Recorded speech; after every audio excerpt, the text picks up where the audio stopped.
نحمده ونستعينه ونستغفره ونؤمن به ونتوكل عليه ونعوذ بالله من شرور أنفسنا ومن سيئات أعمالنا من يهده الله فلا مضل له ومن يضلله فلا هادي له ونشهد أن سيدنا محمدا عبده ورسوله أما بعد فقد قال الله تعالى في محكمه تنزيله العظيم وفي الفرقان الكريم فأعوذ بالله من الشيطان الرجيم بسم الله الرحمن الرحيم يا أيها الناس اتقوا ربكم الذي خلقكم من نفس واحدة وخلق منها زوجها وبث منهما رجالا كثيرا ونساء واتقوا الله الذي تساءلون به والأرحام إن الله كان عليكم رقيبا وقال في آية أخرى قل إن كان آباؤكم وأبناؤكم وإخوانكم وأزواجكم وعشيرتكم وأموال اقترفتموها وتجارة تخشون كسادها ومساكن ترضونها أحب إليكم من الله ورسوله وجهاد في سبيله فتربصوا حتى يأتي الله بأمره والله لا يهدي القوم الفاسقين. وقال في آية أخرى هو الذي أرسل رسوله بالهدى ودين الحق ليظهره على الدين كله ولو كره المشركون. وقال نبينا صلى الله عليه وسلم فإن أصدق الحديث كتاب الله وأحسن الهدي هدي محمد صلى الله عليه وسلم وشر الأمور محدثاتها وكل محدثة بدعة وكل بدعة ضلالة وكل ضلالة في النار أو كما قال عليه الصلاة والسلام يا أيها الإخوة في الله أوصيكم وإياي ولم تقوى الله رب اشرح لي صدري ويسر لي أمري واحلل عقدة من لساني يفقهوا قولي. புகழும் புகழ்ச்சியும் அகில உலகங்களையும் படைத்து அதை இந்த அளவிலும் பரிபாலித்துக் கொண்டிருக்கக்கூடிய ஏக நாயகன் உள்ள ரப்பு சுப்ஹானஹு வ தஆலா ஒருவனுக்கு உரித்தாகட்டுமாக. அவனது சாந்தியும் சலாமத்தும் எம்பெருமான நபிகள் நாயகம் ஸல்லல்லாஹு அலைஹி வஸல்லம் அன்னவர்கள் மீதும் அன்னவர்களது அடிச்சுவடுகளை நெறி தவறாமல் பின்பற்றி வாழ்ந்து மறைந்த உத்தம சத்திய சஹாபாக்கள் தாபிஈன்கள் தாபிஈன்கள் மீதும் இன்னும் முஸ்லிம்களாகிய நம் அனைவர்கள் மீதும் என்றென்றும் உண்டாவதாக என்ற அல்லாஹ்விடத்தில் பிரார்த்தனை செய்தவனாக ஆரம்பம் செய்கின்றேன். ஆரம்பமாக அல்லாஹ்வை அஞ்சிய ஒரு வாழ்க்கையை வாழும்படி முதலில் எனக்கும் பின்னர் தங்களுக்கும் உபதேசம் செய்தவனாக துவங்குகின்றேன். அல்லாஹ் ரப்புல் ஆலமீன் அவனது அருள்மறையான் திருமறையிலே 2வது அத்தியாயத்தின் 208வது வசனத்தில் சொல்லி காட்டுகின்ற பொழுது யா அய்யுஹல்லதீன ஆமனூ துகுலூ ஃபிஸ்ஸில்மி காஃபா வலா தத்தபிஉ குதுவாத்தி ஷைத்தான் இன்னஹு லகும் அதுவும் முபீன். யா அய்யுஹல்லதீன ஆமனூ ஈமான் கொண்டவர்களே உதுகுலூ ஃபிஸ்ஸில்மி காஃபா இந்த இஸ்லாமிய மார்க்கத்தில் நீங்கள் முழுமையாக நுழைந்து விடுங்கள் என்பதாக சொல்லுகின்றார். சொல்லக்கூடிய வார்த்தையை பார்த்தீங்களா? அல்லாஹ் இந்த இடத்துல பொதுவாக ஓ மக்களே அப்படின்னு அழைக்கல, ஓ காபிரிகளே அப்படின்னு அழைக்கல, ஓ முஷ்ரிக்குகளே அப்படின்னு அல்லாஹ் அழைக்கல. எப்படி அழைக்கிறான்? ஈமான் கொண்டவர்களே, தன்னை முஸ்லிம் என்று மெச்சிக்கொள்ளக்கூடியவர்களே, தன்னை முஃமின் என்று சொல்லக்கூடியவர்களே, நீங்கள் இந்த இஸ்லாமிய மார்க்கத்தில் காஃபா முழுமையாக நுழைந்து விடுங்கள். இன்னைக்கு நம்ம அப்படிதான் இருக்கோம். எப்படி இருக்கோம்? நமக்கு இந்த இஸ்லாமிய மார்க்கத்தில் எந்த சட்டத்திட்டங்கள் உலக வாழ்க்கைக்கு பாதிப்பு இல்லாமல் இருக்கின்றதோ, நம்முடைய உலக வாழ்க்கையை பாதிப்படைய செய்யாமல் இருக்கின்றதோ, எந்த மார்க்க சட்டம் நமக்கு இலகுவாக இருக்கின்றதோ, எந்த மார்க்க சட்டம் நமக்கு தோதுவாக இருக்கின்றதோ அதை மாத்திரம் கடைபிடித்துக் கொண்டு, அதை மாத்திரம் நடைமுறைப்படுத்திக் கொண்டு, எந்த விஷயங்கள் எல்லாம், எந்த இபாதத்துகள் எல்லாம், எந்த மார்க்க சட்டங்கள் எல்லாம் நமக்கு கடினமாக தோது அல்லாமல் அல்ல இந்த உலக வாழ்க்கைக்கு இடையூறாக இருக்குமேயானால் அதையெல்லாம் பின்பற்றாமல் நமக்கு தோதுவானதை மட்டும் எடுத்துக்கொண்டு நாம் என்ன சொல்றோம்? நான் ஒரிஜினல் முஸ்லீம், நான் தான் முஃமின், நான் தான் சொர்க்கத்துக்கு போவோம் அப்படின்ட்டு மெச்சிக்கிட்டு. ஆனா அல்லாஹ் என்ன சொல்றான்? மார்க்கத்தில் நீங்கள் வந்துவிட்டால், உங்களை நீங்கள் முஸ்லீம்கள் என்று பிரகடனப்படுத்தி கொண்டால், ஏனோ அதானோ அப்படின்ட்டு உங்களுக்கு பிடிச்சதை மட்டும் செய்யாதீங்க. முழுவதுமா உங்களுக்கு அது பிடிச்சிருந்தாலும் பிடிக்காட்டினாலும், உங்கள் உலக வாழ்க்கையை அது பாதித்தாலும் பாதிக்காவிட்டாலும், உங்களுக்கு அது இலகுவாக இருந்தாலும் கடினமாக இருந்தாலும் எல்லா சட்ட திட்டங்களையும் நடைமுறைப்படுத்தித்தான் ஆக வேண்டும், கடைபிடித்துதான் ஆகும். அல்லாஹ் எப்படி அழைக்கிறான்? ஆமனு அப்படின்னு அழைக்கிறான், ஈமான் கொண்டவர்களே.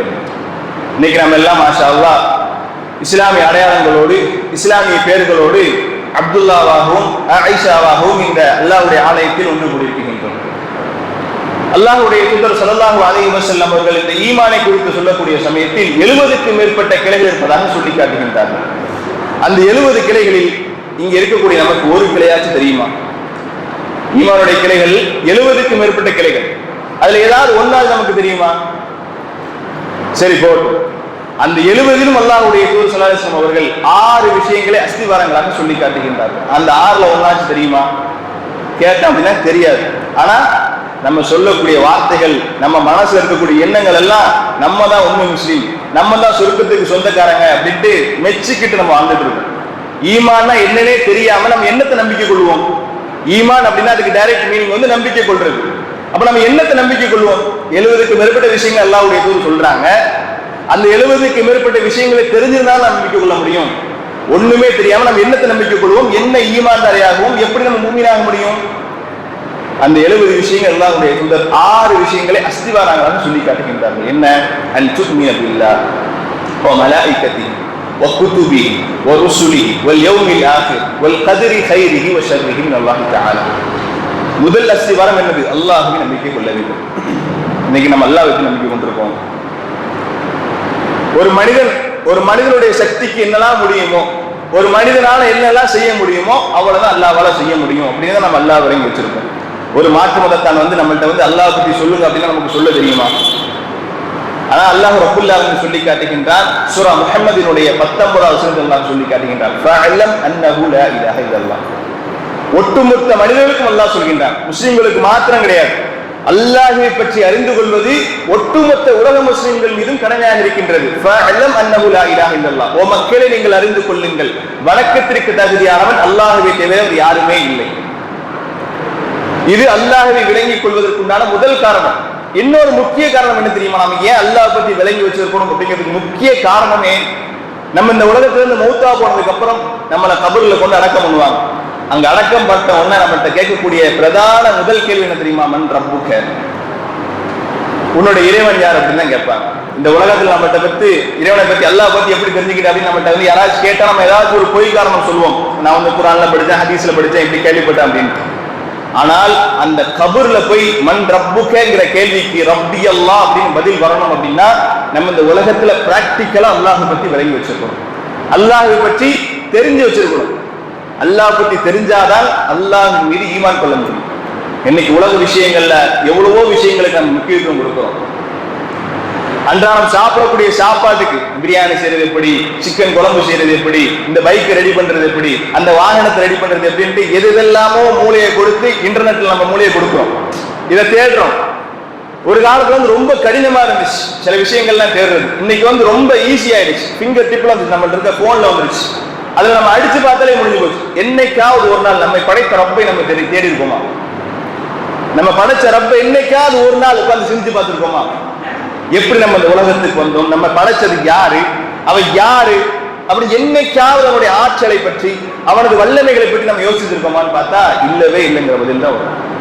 ஏன்? நமக்கு அதுக்கெல்லாம் டைமே கிடையாது. முழுக்க முழுக்க இந்த உலகத்திற்காக ஓடணும், உலகத்திற்காக உழைக்கணும், மனைவி மக்கள் நல்ல நேரங்களை வைக்கணும், மௌத்தா போகணும், அதோட சோழி முடியும். இந்த உலகத்தில் நாம் நம்மை படைத்த இறைவனை முதலாவதாக விளங்கி செயல்படுத்தி இருந்தால்தான் நம்முடைய மன்னரை வாழ்க்கை சீராகும். முன்கர் நக்கீர் அலைஹிஸ்ஸலாம் அவர்கள் கேட்கக்கூடிய முதல் கேள்வி கபரிலே மன் ரப்புக என்ற கேள்விதான். அங்கே ரப்பி அல்லாஹ் என்று பதில் வந்தால் மாத்திரம்தான் அந்த மன்னரை வாழ்க்கை ஒளி வீசும். அங்கே ரப்பி அல்லாஹ் என்ற வார்த்தை வரவில்லை என்று சொன்னால் அதோட அதற்கு இருக்கக்கூடிய அதை தொடர்ந்து வரக்கூடிய நிலைகளில் எல்லாமே நம்ம கை செய்யதான் போறோம். இந்த உலகத்தோட முடிவு போறது கிடையாது வாழ்க்கை. ஒரு மனிதனுக்கு அல்லாஹ் ரப்புல் ஆலமீன் 3 கட்டங்களாக வாழ்க்கையை கொடுத்திருக்கின்றான். இந்த உலகத்தில் வாழக்கூடிய நம்ம ஒரு வாழ்க்கை, ஆலமுல் பர்ஸக் திரைமறைக்கு பின்னால் இருக்கக்கூடிய கபரினுடைய வாழ்க்கை, 3ஆம் கட்ட வாழ்க்கை மஹ்ஷர். இந்த 3 நிலைகளையும் கடந்துதான் நமக்கு நிரந்தர சொர்க்கமா இல்ல நிரந்தர நரகமா என்று தீர்மானிக்கப்படும். அதில் முதலாவது கட்டம் தான் கபருடைய வாழ்க்கை. அங்க நம்ம பாஸ் ஆயிட்டோம் அப்படின்னா அதற்கு பின்னால் வரக்கூடிய மஹ்ஷர் ஈஸியா கடந்துடலாம். அங்க வந்து துருவி துருவி கேள்விகளுக்கு ஆரம்பிச்சு நம்ம மாட்டிக்கிட்டோம் அப்படின்னா அதற்கு பின்னால் வரக்கூடிய வாழ்க்கைகள் எல்லாமே கை செய்தோம். அப்ப முதலில் அல்லாஹ்வை நம்பிக்கை கொள்ள வேண்டும். அவனது வானவர்களை நம்பிக்கை கொள்ள வேண்டும். இந்த இஸ்லாமிய உம்மத்திற்கு எத்தனை வேதங்கள் இறக்கப்பட்டதோ அத்தனை வேதங்களையும் நம்பிக்கை கொள்ள வேண்டும். ஆதம் அலைஹிஸ்ஸலாத்து வஸ்ஸலாம் அவர்கள் முதல் இறுதி தூதர் முஹம்மது ஸல்லல்லாஹு அலைஹி வஸல்லம் அவர்கள் வரை அனுப்பப்பட்ட இறை தூதர்கள் அத்துணை பேர்களையும் நம்பிக்கை கொள்ள வேண்டும். வல் யௌமில் ஆகிர் மறுமை நாளை நம்பிக்கை கொள்ள வேண்டும். வல் கதிரி கைரிஹி வ ஷர்ரிஹி மினல்லாஹி தஆலா. ஆறாவது அம்சம் முக்கியமான அம்சம். நம்ம எல்லாருமே அதுல பூஜ்யத்துல தான் இருக்கு கண்டிப்பான முறையில். என்னது? வல் கதிர், விதியினுடைய விஷயம். கைரிஹி வ ஷர்ரிஹி மினல்லாஹி தஆலா. அந்த விதியில் உங்களுக்கு நல்லது நடந்தாலும் சரி கெட்டது நடந்தாலும் சரி எல்லாமே அல்லாஹ்வின் புறத்திலிருந்து தான் நடக்கின்றது என்பதை நம்பிக்கை கொள்ளுது. இன்னைக்கு நான் வந்து அழுவுறேனா இதுக்கும் அல்லாஹ் தான் காரணம். இன்னைக்கு நான் வந்து சிரிக்கிறேனா இதற்கும் அல்லாஹ் தான் காரணம். இன்னைக்கு எனக்கு ஒரு 1000 ரூபாய் கிடைக்குதா இதற்கும் அல்லாஹ் தான் காரணம். இன்னைக்கு என்று ஒரு 10,000 ரூபாய் தொலைஞ்சு போச்சா இதுக்கும் அல்லாஹ் தான் காரணம்னு எல்லாமே அல்லாஹ்வின் புறத்திலிருந்து தான் நடக்குது. நம் வாழ்க்கையில் நடக்கக்கூடிய ஒவ்வொரு வினானுடைய நிகழ்வுகளும் விதியின் அடிப்படையில் அல்லாஹ்வின் நாட்டத்தினால் தான் நடக்கின்றது என்பதை நாம் நம்பிக்கை கொள்ள வேண்டும். இந்த 6 விஷயங்கள் தான் அஸ்திவாரங்கள், ஈமானுடைய அஸ்திவாரங்கள். அப்படி நெருங்கி வாங்க சஃபா உட்கார்ந்தீங்க அப்படின்னா கரெக்டா இருக்கும். அதுதான் சபை ஒழுங்கும் கூட. இந்த 6 விஷயங்களும் கண்டிப்பான முறையில நம்ம நம்பியிருந்தாதான் அல்லாஹ் அழைக்கிறான ஆமனு ஈமான் கொண்டவர்கள் அப்படின்ட்டு அந்த பட்டியலே நம்ம வர முடியும். ஆனா இந்த 6 விஷயங்கள்ல ஏதாவது ஒரு விஷயங்களை நம்ம முழுசா விளங்கி வச்சிருக்கோம்னு பார்த்தா இல்லவே இல்லை. தேடணும், மார்க்கத்தை தேடணும், ஈமான தேடணும், ஈமான பெருக்கிக்கணும், கல்வியை தேடி போகணும். அதுக்கெல்லாம் இந்த உலக வாழ்க்கைக்கு எப்படி முக்கியத்துவம் கொடுக்கிறோமோ அதில் சரி பாதி கூட கொடுக்க வேண்டாம். 4 ஒரு பகுதி இந்த மார்க்கத்திற்கு நம்ம முக்கியத்துவம் கொடுத்தாலே கோடிக்கணக்கான அமல்களை செய்துவிட்டு போகலாம். அல்லாஹ் எடுத்து சொல்கின்றான், உதுகுலு ஃபிஸ்ஸில்மி காஃபா, அந்த மார்க்கத்தில் முழுமையாக நுழைந்து விடுங்கள் என்று சொல்லிவிட்டு அதை தொடர்ந்து சொல்கின்றான், வலா தத்தபிஉ குதுவாத்தி ஷைத்தான். நன்கு கவனிக்கணும். அல்லாஹ் ரப்புல் ஆலமீன் எங்கெல்லாம் ஷைத்தானை பத்தி சொல்றானோ அங்கெல்லாம் என்ன சொல்லுவான்? வலா தத்தபிஉ ஷைத்தான் சொல்ல மாட்டான். ஷைத்தானை நீங்கள் பின்பற்றாதீர்கள் அல்லாஹ் எங்கேயுமே சொல்ல கிடையாது. வலா தத்தபிஉ குதுவாத்தி ஷைத்தான், ஷைத்தானுடைய அடிச்சுவடுகளை கூட நீங்கள் பின்பற்றாதீர்கள் என்பதாக அல்லாஹ் சொல்லி காட்டுவான். என்ன காரணம்? அதற்கு ஒரே ஒரு சம்பவத்தை மட்டும் உதாரணமாக சொல்லி எனது முதல் உரையை நிறைவு செய்கிறேன். பனி இஸ்ரவேலர் காலத்தில் வாழ்ந்த ஒரு நல்ல அடியார். பனி இஸ்ரவேலர் அப்படின்னா மூசா அலைஹிஸ்ஸலாம் அந்த காலத்து மக்கள். அதுல வந்து ஒரு நல்ல அடியார் வாழ்றார். இந்த சம்பவத்தை இமாம் இப்னு கஸீர் ரஹ்மஹுல்லாஹ், அதாவது திருக்குர்ஆனுக்கு விளக்க உரை எழுதக்கூடிய இமாம் இப்னு கஸீர் ரஹ்மஹுல்லாஹ் வந்து அவங்களுடைய கிதாபுல பதிவு செய்றாங்க. பனி இஸ்ரவேல் காலத்தில் வாழ்ந்த ஒரு நல்ல அடியார், அவரது பேர் பர்ஜீஸா. நம்மள சிலர் கேள்விப்பட்டிருக்கலாம், பலர் கேள்விப்படாமல் இருக்கலாம் இந்த சம்பவத்தை. அவர் வந்து எப்படிப்பட்ட நல்லடியார் அப்படின்னா, நம்முடைய பாஷையில சொல்றதா இருந்தா ஒரு பெரிய மௌலவி, ஒரு பெரிய ஆலிம்ஷா, ரொம்ப மார்க்கத்துல மூழ்கி திகைத்து போன ஒரு நல்லடியார். எந்த அளவுக்குன்னா அவருடைய ஆயுள்ல 60 ஆண்டுகளை முழுக்க முழுக்க அல்லாஹை வணங்குவதற்காக மாத்திரம் செலவு செஞ்சிருக்காரு. அப்படிப்பட்ட ஒரு மனிதர். அவர் பேர் வந்து பர்ஜீஸா. அதே நாட்டுல 3 சகோதரர்களும் ஒரு சகோதரியும் இருக்காங்க ஒரு குடும்பத்துல. அந்த 3 சகோதரர்களும் ஒரு நாள் வந்து ஜிஹாதுக்கு போகணும், ஒரு நாட்டிற்கு ஜிஹாதுக்காக போகணும் அப்படின்ட்டு முடிவெடுத்து ஆலோசனை பண்றாங்க. அப்ப வந்து சகோதரி வந்து இடைஞ்சலா இருக்காங்க. என்ன, நம்ம 3 பேரும் வெளியே போயிட்டா சகோதரி என்ன பண்றது, தனியா விட்டுட்டு போக முடியாது, எங்கேயாவது பொறுப்பு விட்டுட்டு போகணுமே அப்படின்ட்டு 3 பேரும் மஷூரா பண்றாங்க. அந்த மஷூராவினுடைய முடிவாக பர்ஜீஸாவை தவிர நம்ம ஊர்ல நல்ல மனுஷரை பார்க்கவே முடியாது, நம்ம பர்ஜீஸாட்டே போய் பொறுப்பை கொடுச்சோம் அப்படின்ட்டு பர்ஜீஸாட்ட போறாங்க. 3 சகோதரர்கள் போய் பர்ஜீஸாட்ட கேட்கிறாங்க, நறுமை தோழரே, இப்படி நாங்க ஜிஹாதுக்கு போறோம், நீங்க வந்து எங்களுடைய சகோதரிகளை பொறுப்பெடுத்துக்கிட்டீங்க அப்படின்னா, சகோதரியை பொறுப்பெடுத்துக்கிட்டா நாங்க நம்பிக்கையா தைரியமா போயிட்டு வரோம் அப்படின்ட்டு போய் பேசுறாங்க. அந்த 3 சகோதரர்களும் போய் சொன்ன உடனே பர்ஜீஸா சொன்ன முதல் வார்த்தை என்ன தெரியுமா? அஊது பில்லாஹி மினஷ் ஷைத்தானிர் ரஜீம், விரட்டப்பட்ட ஷைத்தான்ல இருந்து நான் பாதுகாப்புறேன், ஏண்டெல்லாம் கொண்டு வந்துடாதீங்க, பெண் அப்படியே கொண்டு போயிருங்க அப்படின்ட்டு அனுப்பி விட்டுறாரு. சரி, அந்த 3 சகோதரர்களும் அப்படியே விரக்தியில வீடு திரும்புறாங்க. பர்சீசாட்ட ஒருத்த வரான். யாரு? ஷைத்தான். வஸ்வாஸோட வரான். என்ன செய்யறான்? வந்து பர்சீசாவுடைய உள்ளத்துல ஒரு வஸ்வாஸ் ஏற்படுறான். இப்படி வந்து ஜிஹாதுக்காக அந்த 3 சகோதரரும் போறாங்க. நீங்க இந்த மாதிரி டைப்ல போய் அந்த சகோதரியை பொறுப்பெடுக்கல அப்படின்னா, ஒண்ணு அவங்க போருக்கு போகாம இருக்கலாம். போருக்கு போகாம விட்டுட்டாங்க அப்படின்னா ஜிஹாதுங்கிறது மிகப்பெரிய ஒரு அமல். அந்த ஜிஹாதை அவங்க மிஸ் பண்ணிட்டாங்கன்னா அந்த பாவம் உங்களுக்கு தான் வரும். இல்ல அவங்க வந்து ஜிஹாது கண்டிப்பா போய் அவனுக்கு வேற யார்ட்டையாவது இந்த சகோதரியை பொறுப்பு படைச்சு அங்க ஏதாவது பாவம் நடந்துச்சுன்னா அதுக்கும் நீங்க தான் பொறுப்பு அப்படிங்கிற மாதிரி ஒரு சலசலப்பை ஏற்படுத்துறாரு உள்ளத்துல. உடனே பர்சீசா வந்து மனசு மாறி அந்த சகோதரி வந்து பொறுப்பெடுத்துக்கிறாரு. பொறுப்பெடுத்து வச்சுக்கிறாரு. சொல்லிட்டாரு, நிபந்தனைகள்லாம் சொல்லிடுறேன். நான் வந்து என்னுடைய வீட்டில் வைக்க மாட்டேன், அந்த பள்ளிவாசலுடைய ஒரு அறையில வந்து இருக்கட்டும், நான் வந்து பாத்துக்கிறாங்க. பொறுப்பேற்று அனுப்பி வச்சிருக்காரு. அந்த 3 சகோதரரும் ஜிஹாதுக்காக போறாங்க. அப்படியே நாட்கள் போகுது. பர்சீசா என்ன பண்ணுவாருன்னா, டைரக்டாக அந்த பெண்மணியை பார்க்கவே மாட்டார். அறையினுடைய வாசல்ல போய் சாப்பாடு வச்சுட்டு வந்துருவாரு. இதே மாதிரி ரொட்டீனா நடந்துகிட்டே இருக்கு. இப்படியே கொஞ்ச நாள் போது மீண்டும் ஒருத்தன் வரான். யாரு? ஷைத்தான். பர்சீசாட்ட வந்து மீண்டும் வஸ்வாஸ் ஏற்படுத்துறான். இப்படி வந்து ஒரு பெண்மணியை அவன்கிட்ட பொறுப்பு பிடிச்சு போயிருக்காங்க, அவங்க இருக்காங்களா மௌத்தா போயிட்டாங்கன்னே உனக்கு தெரியாது, அவங்கள வந்து நீ கண்டிக்கிறதே இல்லை, கேர் பண்ணிக்கிறதே இல்லை அப்படிங்கிற மாதிரி திரும்ப வந்து கிளப்பி விடுறான் பர்சீசாவை. பர்சீசா போய் சும்மா அப்படி பேச ஆரம்பிக்கிறார். எப்படி? திரைக்கு பின்னாடி, கதவுக்கு பின்னாடி இருந்து பேசுறாரு. சாப்பிட்டீங்களா, சாப்பாடு நல்ல மாதிரி இருக்கா அப்படிங்கிற மாதிரி பேச ஆரம்பிக்கிறாரு. அப்படியே கொஞ்ச நாள் போகுது. மீண்டும் ஷைத்தான வந்து மீண்டும் பர்சீசாவை குழப்பி விடுறான். என்ன செய்யறான்? இப்படியே வெளியே இருந்து பேசிட்டு இருக்கிற யாராவது ஊர் மக்கள் பார்த்தாங்க அப்படின்னா உங்களை தப்பா நினைப்பாங்க, நீங்க வந்து கதவை திறந்து உள்ளே போய் பேசலாமே, நீங்க என்ன பாவமா பண்ண போறீங்க, நீங்க என்ன கெட்ட மனுஷனா, எவ்வளவு பெரிய ஒரு நல்ல அடியார், நீங்க வந்து தைரியமா போய் பேசுங்க அப்படிங்கிற மாதிரி மீண்டும் வந்து குழப்பி விடுறான். பர்சீசா போறாரு. திரைக்கு பின்னால் இருந்து பேசிய பேச்சுகள் நேரடியாக நடக்குது. அப்படியே பேச்சுக்கள் தொடருது. கடைசியில ஜினா பண்ணிடுறாங்க, விபச்சாரம் பண்ணிடுறாங்க. யாரு? பர்சீசா. ஒரு அழாபி, மிகப்பெரிய ஒரு நல்ல அடியார். அப்போ பயப்படுறார் ரொம்ப.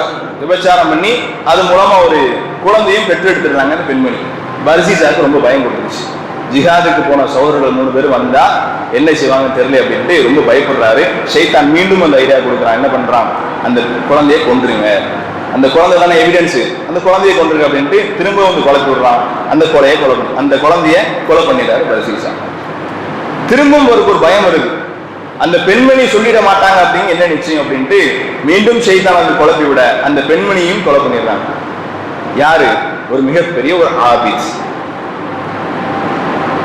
3 சகோதரர்களும் ஜிஹாதை முடிச்சுட்டு அந்த நாட்டுல இருந்து வராங்க. வந்து சகோதரி எங்கன்னு கேட்கிறாங்க. பர்சீசா சொல்றாரு, உங்க சகோதரிக்கு வந்து ஒரு தீராத நோய் வந்து மௌத்தாயிட்டாங்க, அவங்க வந்து அடக்கம் பண்ணிட்டேன் அப்படிங்கிற மாதிரி கபிரிஸ்தானை காட்டி முடிச்சுடுறாரு. 3 சகோதரர்களும் சரி அப்படியான்னு கேட்டுட்டு போயிடுறாங்க. பர்சீசாவை நம்புறாங்க. ஏன்? அவர் வந்து ஒரு நல்ல அடியார், பாதி கிடையாது. அவர் சொல்றதை நம்பி அப்படியே கலைஞ்சு போயிடுறாங்க. அன்றையுடைய இரவை கழிக்கின்றார்கள். மறுநாள் காலையில அந்த 3 சகோதரர்கள் ஒருத்தர் வந்து மற்ற 2 பேர்த்தையும் சொல்றாரு, நான் நைட்டு வந்து ஒரு கனவு கண்டேன், அந்த கனவுல வந்து ஒரு மண்ணறையில் நம்முடைய சகோதரியும் அவளோடு ஒரு குழந்தையும் இருப்பதாக கண்டேன் அப்படின்னு 2 பேர்த்து வந்து சொல்றாரு. இதை கேட்டவொன்னு அந்த 2 பேரும் சொல்றாங்க, இதே கனவை தான் நாங்களும் கண்டோம் அப்படின்னு.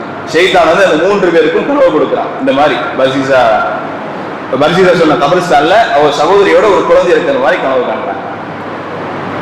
வந்து பாக்குறாங்க, அந்த கபிரிஸ்தான்ல போய் கபிரிஸ்தானை தோண்டி பாக்குறாங்க. அங்க சகோதரியும் அவங்க கூடவே ஒரு குழந்தையும் அடக்கம் பண்ணப்பட்டிருக்கு.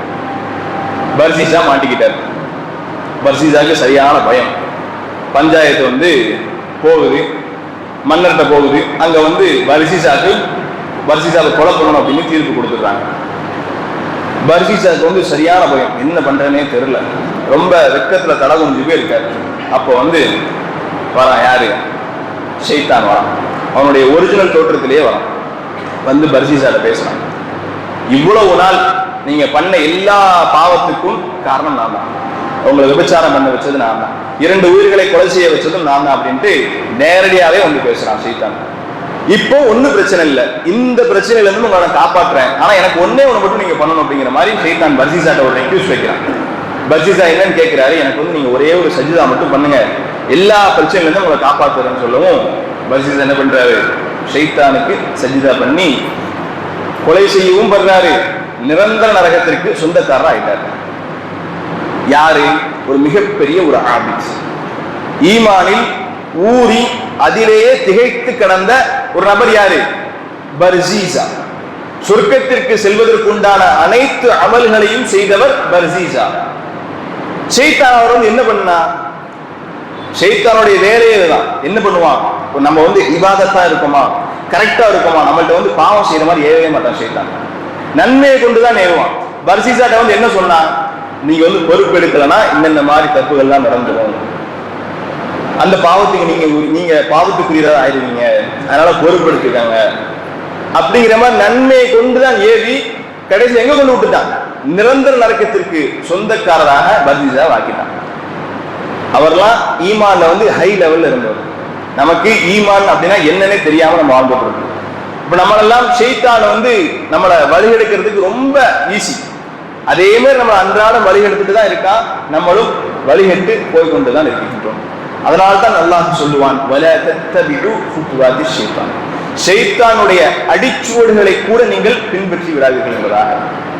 ஆக ஷைத்தானுடைய அடிச்சுவடுகளை பின்பற்றாத ஒரு நன்மக்களாக வாழ்ந்து மரணிக்கக்கூடிய பாக்கியத்தை அல்லாஹ் சுப்ஹானஹு வ தஆலா நம் அனைவர்களுக்கும் தந்தருள் புரிய வேண்டும் என்று கூறி எனது முதலாவது உரையை நிறைவு செய்கின்றேன். பாரக்கல்லாஹ்.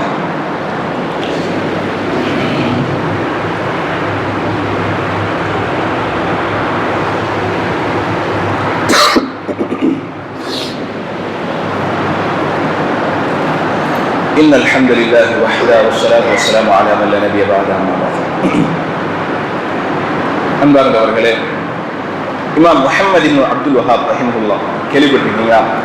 சமீப நூற்றாண்டில், கடந்த நூற்றாண்டில் வாழ்ந்த ஒரு மிக சிறந்த ஒரு இமாம். எப்படின்னா, அந்த தௌஹீதுடைய சிந்தனை, இந்த மக்கள் எல்லாம் கபிரிஸ்தானிலும் இணை வைப்பிலும் மூழ்கி கிடந்த காலத்தில் அவர்களுக்கெல்லாம் ஏகத்துவத்தை போதித்த ஒரு மிக சிறந்த ஒரு அறிஞர் முஹம்மது இப்னு அப்துல் வஹாப் ரஹிமஹுல்லாஹ் அவர்கள். அவங்க டெய்லி மாணவர்களுக்கு வகுப்படுத்திட்டே இருப்பாங்க. எதை பத்தி அப்படின்னா, அகீதா பத்தி மட்டும்தான், கொள்கை கோட்பாடுகளை பற்றி மாத்திரம் தினந்தோறும் வகுப்படுத்திட்டே இருப்பாங்க. மாணவர்களுக்கு ஒரு கட்டத்துல விரக்தி ஆயிடுச்சு. டெய்லி ஒரே சப்ஜெக்ட், ஒரே கிளாஸ், நமக்கு எரிச்சலா இருக்குங்கிற மாதிரி மாணவர்கள் ரொம்ப எரிச்சல் பட்டு உஸ்தாத்கிட்டே கேட்கிறாங்க, ஏன் நீங்க டெய்லி இந்த அகீதா பத்தி மட்டுமே எடுத்துட்டு இருக்கீங்க, வேற சப்ஜெக்டே எடுக்க மாட்டீங்க அப்படின்ட்டு மாணவர்கள் கேட்கிறாங்க. அதற்கு இமாம் ஒரு பதிலுமே சொல்லல. நாட்கள் அப்படியே போகுது. ஒரு நாள் ஒரு பெரும் கூட்டம் இமாமுடைய வகுப்பை நோக்கி ஓடி வருகின்றது. ஓடி சொல்றாங்க, மக்கள் எல்லாம், இமாம் அவர்கள் இந்த மாதிரி ஒரு இடத்துல மக்கள் எல்லாம் அல்லாஹ்வுக்கு இணை வைக்கக்கூடிய செயலை செஞ்சுட்டு இருக்காங்க, ஒரு கபிரிஸ்தானை வணங்கிட்டு இருக்காங்க, இந்த மாதிரி இடத்தில் அல்லாஹ்விற்கு இணை வைக்கப்படுது அப்படின்ட்டு ஒரு பெரும் கூட்டம் ஓடி வகுப்பினுடைய சந்தர்ப்பத்தில் சொல்றாங்க. அப்ப இமாம் கேட்டுட்டு ஒண்ணுமே சொல்லல, அப்படியே பேசாம விட்டாங்க. மாணவர்களும் இந்த பெருசா ரியாக்ஷன் பண்ணல. அப்படியே கொஞ்ச நாள் போகுது. அதே மாதிரி ஒரு பெரும் கூட்டம் ஓடி வருது. ஓடி இமாம் அவர்களே, இந்த மாதிரி ஒரு பெண்மணி இந்த மாதிரி ஒரு ஆணை அழைச்சிட்டு ஓடி போயிட்டாங்க, அவங்க ரெண்டு விபச்சாரம் பண்ணிட்டாங்க அப்படின்னு சொல்லவும் அந்த மாணவர்கள் எல்லாம் அப்படியே பொங்கி எழுந்துட்டாங்க. எதுக்கு? நீ எங்க பொங்கணும் தெரியுமா? அல்லாஹ்விற்கு இணை வைக்கக்கூடிய பாவம்ங்கிறது எப்படிப்பட்ட ஒரு பாவம்? நிரந்தர நரகத்தை பெற்றுத் தரக்கூடிய ஒரு பாவம். ஆனால் இந்த விபச்சாரம், இந்த திருட்டு, இந்த கொலைகள், இந்த பொய் சொல்றது, இதெல்லாம் பெரும் பாவங்களாக இருந்தாலும் அல்லாஹ் நாடிதான் மன்னிச்சிருவான். இதெல்லாம் நிரந்தர நரகத்தை பெற்றுத் தரக்கூடிய பாவம் கிடையாது, பெரிய பாவம் தான். ஆனா அல்லாஹ் நாடிதான் மன்னிக்க வாய்ப்பு இருக்கு. ஆனால் இணை வைப்புங்கிறது அல்லாஹ் மன்னிக்காத ஒரு பாவம். அந்த இணை வைப்பிற்கு பொங்காத அந்த மாணவர்கள் எங்கேயோ எவனோ ஒருத்தனை கூட்டு போயிட்டான்னு அப்படியே பொங்கி எழுந்து அவனை ஏதாச்சும் பண்ணிட்டு பொங்கி எழுந்துட்டாங்க. உடனே இமாம் சொல்றாங்க, இதுக்காகத்தான் உங்களுக்கு அகீதா பத்தி மட்டும் எடுத்துட்டு இருக்கு, கொள்கை கோட்பாடை பற்றி மட்டும் வகுப்பெடுப்பதற்குண்டான காரணம் என்ன? நீங்க சமூக போராளி, நான் சமூக ஆர்வலன் அப்படின்ட்டு நம்மளும் இன்னைக்கு அப்படிதான் இருக்கும். சின்ன சின்ன அனாச்சாரங்களுக்கும் சின்ன சின்ன விஷயங்களுக்கும் பொங்குறோம், தடுக்கிறோம். அதெல்லாம் பொங்கக்கூடாது, தடுக்கக்கூடாதுன்னு சொல்லல. மன்றா மின்கும் முன்கரன், உங்கள் யார் ஒருவர் தீங்கு செய்வதை பார்க்கின்றாரோ அவர் கையால் தடுக்கட்டும், நாவால் தடுக்கட்டும் அல்லாஹ்வுடைய தூதர் சொல்றாங்க. தடுக்கணும் கண்டிப்பான முறையில. ஆனால் நம்ம எதை விட்டுட்டோம்? நிரந்தர நரகத்தை பெற்று தரக்கூடிய பாவம் சர்வ சாதாரணமா நடக்கும். நம்முடைய ஊர்ல, நம்முடைய தெருக்கள்ல, நம்முடைய அண்டை வீட்டுல இணை வைப்புகள் அசால்ட்டா நடந்துட்டு இருக்கு. ஆனா அதெல்லாம் நம்ம கண்டுக்கிறதே கிடையாது, ஒரு பெரிய ஒரு பொருட்டாக எடுத்துக்கிறது கிடையாது. ஆனா சின்ன சின்ன பாவங்கள் செய்கின்ற பொழுது அவர்களை வஞ்சிக்கக்கூடிய வார்த்தைகள், அவர்களை வசப்பாடக்கூடிய வார்த்தைகள்லாம் பார்த்தோம்னா அல்லாஹ் அக்பர், அதற்கு நம்ம அவ்வளோ பெரிய ரியாக்ஷன் கொடுத்துட்டு இருக்கோம். இதுக்கெல்லாம் என்ன காரணம்? ஏன் இதுல இப்படி நம்ம இருக்கோம்னு பார்த்தா, நம்ம உண்மையாக நம்மை படைத்த ரப்பை சரியான முறையில் விளங்கவே இல்லை. நம்ம சரியான முறையில் நம்முடைய ரப்பை விளங்கியிருந்தோம் என்று சொன்னால் நம் வாழ்க்கை சீர்பட்டு இருக்கும். நம்ம எப்படி இருக்கோம்? இன்னைக்கு இருக்கக்கூடிய நிலைகள் எப்படி இருக்கும்? நம்ம ஒரு துவா செய்யறோம். ஒருத்தர் இருக்காரு, பிரார்த்தனை செய்யறாரு, தொழுது முடிச்சோன்னா துவா கேட்கிறார். அவருடைய போன் அடிக்கும், போன் எடுத்து நோண்டுவாரு, இல்ல கட் பண்ணி விடுவாரு, சில நேரத்துக்கு எடுத்து பேசுவார், நான் துவா கேட்டு இருக்கேன், போனை கட் பண்ணி அப்படின்னு சொல்லுவார். எப்போ? படைத்த ரப்போடு பேசிக் கொண்டிருக்கக்கூடிய சமயத்தில். இதே அந்த மனிதர் ஒரு மக்பராவிற்கு போகின்றார். அங்க போய் அவர் கேட்கக்கூடிய துவாக்களை பார்த்தோம் என்று சொன்னால் அப்படியே ஆக்ரோஷமா, இஹ்லாசான முறையில், உணர்ச்சி பூர்வமா, யாராவது தொட்டுட்டாலே கோபப்படுவார், சாமி மாதிரி. அங்க போய் இஹ்லாசான முறையில் துவா செய்யறது. ஆனால் படைத்த ரப்போடு தன்னுடைய நிறை குறைகளை பேசுகின்ற சமயத்தில் ஒரு பொடுபோக்கு. இதே அவையில் ஒரு 10 வயசு பையனும் இருக்கா, 50 வயசு 60 வயசு பெரிய ஆட்களும் இருக்கும். நம்முடைய எத்தனை ஆயுள் காலத்தில் எத்தனை ஜும்மாக்களை கேட்டிருப்போம், எத்தனை குத்துபாக்களை கேட்டிருப்போம். அதுல பிரதானமா நம்ம கேட்கக்கூடிய தலைப்பு என்னது? தொழுகையை பத்தி தான். நீங்க தொழல அப்படின்னா ஹாமானோடும் காரூனோடும் ஃபிர்அவுனோடும் பாவிகளோடும் எழுப்பப்படுவீர்கள் அப்படின்ட்டு நம்ம ஏகப்பட்ட பயான்கள் கேட்டிருப்போம். ஆனா அத்தனை பயான்களும் நம்முடைய வாழ்க்கையில் மாற்றத்தை ஏற்படுத்திருக்கா? நம்மளால 5 நேரம் தொழ முடியுதா கரெக்டான முறையில? முடியல. இந்த கூட்டம் இன்றைய தினம் ஃபஜ்ருடைய தொழுகைக்கு இருந்துச்சா? இந்த கூட்டத்துல இன்னைக்கு ஃபஜ்ருடைய தொழுகை சொல்லுவாங்க எத்தனை பேர் அப்படின்னா கை உயராது. ஏன்? எதனால இந்த குத்துபாக்கெல்லாம் நம்முடைய உள்ளத்தில் மாற்றத்தை ஏற்படுத்தல? இதே ஒருத்தர் கூப்பிட்டு இப்ப 100 பேர் இருக்கும் அப்படின்னா 100 பேரையும் அல்லாஹ் அக்பர் அப்படின்னு தக்பீர் கேட்டீங்கன்னா 100 பேருடைய தக்பீர் கட்டுதல்களும் 100 விதமா இருக்கும். 100 பேரையும் சஜிதா பண்ண சொன்னா 100 பேருடைய சஜிதா பண்ணுதல் முறையும் 100 விதமாக இருக்கும். ஏன் இந்த மாற்றங்கள்? அப்ப யார் பண்ணுவதுதான் சரி? 100 பேரும் 100 விதமா தொழுதா யாருடைய தொழுகை முறை சரி? ஒருத்தர் நெஞ்சில கட்டுவாரு, ஒருத்தர் இடது பக்கம் கட்டுவாரு, ஒருத்தர் வலது பக்கம் கட்டுவாரு, ஒருத்தர் வயிற்றுல கட்டுவாரு. எதுதான் சரி? நம்ம என்னைக்காவது மார்க்கத்தை தேடி இருக்கோமா? எவ்வளவோ விஷயங்களை தேடுறோம். இந்த தொழுகை சரி பெற்றாதான், இந்த தொழுகை சீரானால்தான் நம் மறுமையில் வெற்றி பெற முடியும். அந்த தொழுகையை சீர்பெறுவதற்கு உண்டான வழிமுறைகள் நாம் தேடி இருக்கோமா? ஹதீஸ் கிதாபுகளை எடுத்து என்னைக்காவது படிச்சிருக்கோம். அல்லாஹ்வுடைய தூதர் ஸல்லல்லாஹு அலைஹி வஸல்லம் எப்படி தொழுதிருக்காங்க அப்படிங்கிற முறையை நம்ம எப்படி தொழுகிறோம்? யாராவது ஒருத்தர் தொழுகிறத பார்த்திருப்போம், அவரை பின்பற்றி தொழுவோம். கல்வியை தேட முடியல, மார்க்கத்தை தேட முடியல. இதற்கெல்லாம் என்ன காரணம்? ஏன் இந்த பொழுதுபோக்கான வாழ்க்கை என்று பார்த்தோம் என்று சொன்னால் எல்லாவற்றிற்கும் முக்கிய காரணம் நாம் நம்மை படைத்த ரப்பை விளங்கவில்லை. அவனுடைய வல்லமைகளையும் அவனது ஆற்றல்களையும் நாம் விளங்கியிருந்தோம் அப்படின்னா நமக்கு ரப்பை குறித்துண்டான பயம் இருக்கும். அல்லாஹ் ரப்புல் ஆலமீன் சொல்லி காட்டுவான் சூரா அன்ஃபால் 8வது அத்தியாயத்தில் 2வது வசனத்தில், இன்னமல் முஃமினூன அல்லதீன இதா ذுக்கிரல்லாஹு வஜிலத் குலூபுஹும். முஃமின்கள் யார் தெரியுமா? அல்லாஹ் என்று சொல்லப்பட்டால் அவர்களது உள்ளங்கள் நடுநடுங்கி விடும் என்பதாக சொல்கின்றார். ஒவ்வொரு ஜுமாக்களிலும் இமாம் சொல்லிட்டே தான் இருப்பார், யா அய்யுஹன்னாஸ் தக்குல்லாஹ் யா அய்யுஹல்லதீன ஆமனு தக்குல்லாஹ் அப்படின்னு ஒவ்வொரு ஜுமாவிலும் 3 தடவை சொல்லுவார். அல்லாஹ்வை அஞ்சிக் கொள்ளுங்கள், அல்லாஹ்வை அஞ்சிக் கொள்ளுங்கள், அல்லாஹ்வை அஞ்சிக் கொள்ளுங்கள். ஒவ்வொரு நாள்களிலும் 5 வேளை தொழுகைகளுக்கும் அல்லாஹு அக்பர் அல்லாஹு அக்பர் என்று அழைப்பு விடுக்கப்படும். அந்த அல்லாஹு அக்பர் என்ற வார்த்தை, இத்தகுல்லா என்ற வார்த்தைகள் எல்லாம் நம்முடைய உள்ளத்தில் பயத்தை ஏற்படுத்தியிருக்கின்றதா? இல்ல. எல்லாத்தையும் கேட்டுட்டு நம்ம எப்படி வாழ்ந்துட்டு இருக்கோம்? உலகத்தின் பின்னாலேயே தான் ஓடிட்டு இருக்கோம். ஒன்றே ஒன்றை நன்றாக விளங்கிக்கணும். அந்த முன்கர் நக்கீர் அலைஹிஸ்ஸலாத்து வஸ்ஸலாம் அவர்கள் கேட்கக்கூடிய அந்த கேள்விக்கு ரப்பி அல்லாஹ் என்ற வார்த்தை மரணம் செய்தால் மாத்திரம் வராது. அது எக்ஸாமினேஷன் கிடையாது, மனப்பாடம் பண்ணிட்டு போய் சொல்ற வார்த்தை கிடையாது.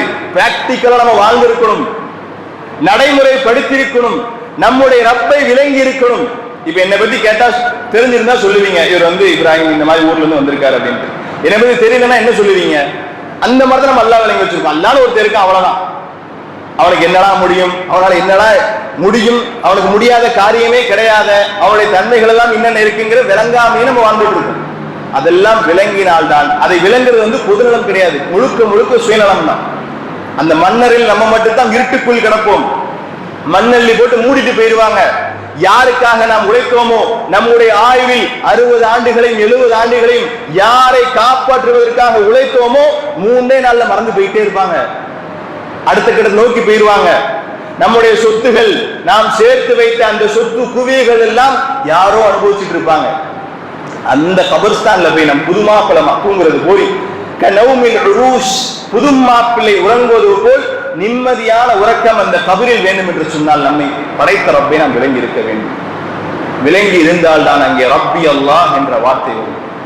இதே அங்கே போய் ஹா ஹா லா அதிரி, ஐயோ எனக்கு ஏற்பட்ட கை செய்தேன், என்னுடைய ரப்பை நான் விளங்கவில்லையே அப்படிங்கிற பதில் வந்துருச்சு வச்சுக்கோங்களேன், அங்க ஆரம்பிக்கிற அதாபு தான் நிரந்தரமான அதாபு தான். அதுக்கப்புறம் நம்ம அல்லாஹ்வை பற்றி விளங்கி இருந்தோம் அப்படின்னா ஈஸியா அங்க பாஸ் ஆகி போய்கிட்டே இருக்கலாம். அங்க மண் ரப்புங்கிற கேள்விக்கு ரப்பி அல்லாஹ் பதில் வரல அப்படின்னா அங்க ஆரம்பிக்கிற அதாப் நரகம் வரைக்கும் நிரந்தரமான அதாபு தான். அல்லாஹ் காப்பாற்ற வேண்டும் வந்திருக்கிறவர்களே. ஏதோ நம்ம வாழ போறது 60 ஆண்டுகளோ 70 ஆண்டுகளோ, ஏதோ ரொம்ப முத்தின பலமாக இருந்தால் ஒரு 100 ஆண்டுகள் வாழும், அவ்வளவுதான். ஆனால் அந்த கபருடைய வாழ்க்கை என்பது மிக நீளமானது. அல்லாஹ்வுடைய தூதர் ஸல்லல்லாஹு அலைஹி வஸல்லம் அவர்கள் மௌத்தாகி 1400 வருடங்களுக்கு மேலாகுது, இன்னும் கபருடைய வாழ்க்கை தான் வாழ்ந்துட்டு இருக்காங்க. அதற்கு முன்னாடி வாழ்ந்த நபிமார்களாகட்டும், ஆதம் அலைஹிஸ்ஸலாம் அவர்கள் எத்தனையோ 1000 ஆண்டுகள் கபருடைய வாழ்க்கை தான் வாழ்ந்துட்டு இருக்காங்க. அதற்கப்புறம் ஒரு நீண்ட நெடிய வாழ்க்கை இருக்குது, மஹ்ஷருடைய வாழ்க்கை. அதற்கப்புறம் தான் சொர்க்கம் நரகம் இருக்கு. இந்த படித்தரங்களில் எல்லாம் நாம் வெற்றி பெற வேண்டும் என்று சொன்னால் முதலில் நாம் நம்மை படைத்த ரப்பை சரியான முறையில் விளங்கிக் கொள்வது நம்முடைய சுயநலம் சார்ந்த விஷயமாக இருக்கிறது. நம்ம சும்மா சொல்லுவோம், எனக்கு என்னுடைய மனைவியை பிடிக்கும், என்னுடைய மக்கள்களை பிடிக்கும், என்னுடைய பெற்றோர்களை பிடிக்கும், அவங்களுக்காக நான் உழைக்கிறேன், அவங்களுக்காக இவ்வளவு நான் சேர்க்கிறேன் அப்படிங்கிற மாதிரி. அதெல்லாம் உண்மையான காதலே கிடையாது. நீங்கள் உங்களுடைய மனைவிகளை நேசித்தால், நீங்கள் உங்களுடைய மக்கள்களை நேசித்தால், நீங்கள் உங்களுடைய பெற்றோர்களை நேசித்தால் மார்க்கத்தை அவர்களுக்கு கற்றுக் கொடுங்க. இதே குடும்பமோ இதே குடும்பத்தோடு நாம் சொர்க்கத்தில் இருக்க வேண்டும் என்று சொன்னால் நாமும் மார்க்கத்தில் சரியாக இருக்கணும், நம்முடைய குடும்பத்தார்களுக்கும் மார்க்கத்தை போதிச்சு கொடுக்கணும். நம்மும் ரப்பை விளங்கி இருக்கணும், நம்முடைய குடும்பத்தார்களுக்கும் ரப்பை விளக்கப்படுத்தணும். எல்லாம் சீர்பெற்றால் தான் நாம் இதே குடும்பத்தோடு நாளை சொர்க்கத்தில் இருக்க முடியும். இப்படிப்பட்ட ஒரு பாக்கியத்தை அல்லாஹ் ரப்புல் ஆலமீன் பேசி எனக்கும் செவிதாழ்த்தி கேட்ட தங்கள் அனைவருக்கும் தந்தல் புரிவானாக என்று கூறி எனது ஜும்மாவினுடைய உரையை நிறைவு செய்கின்றேன். هذا من عندي والعلم عند الله. أقول قولي هذا أستغفر الله لي ولكم ولجميع المسلمين أجمعين فاستغفروه إنه هو الغفور الرحيم. وآخر دعوانا أن الحمد لله رب العالمين. والسلام عليكم ورحمة الله وبركاته.